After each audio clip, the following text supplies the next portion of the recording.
skin.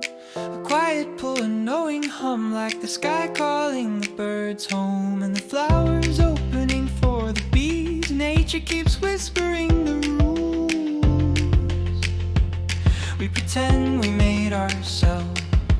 Birds and bees, they move with purpose we barely understand. No pride, no guilt, just instinct turned into poetry. And I wonder, if we stripped away fear and noise, would our hearts find their way just as simply?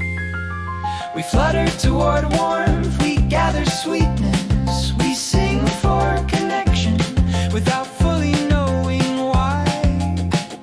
But every chorus of wings, every hum of devotion reminds me that longing isn't weakness, it's the compass of all life. Birds and bees, they teach the sacred choreography of give and receive, take and tend, reach and rest. Even the smallest creature knows balance is the birthplace of love.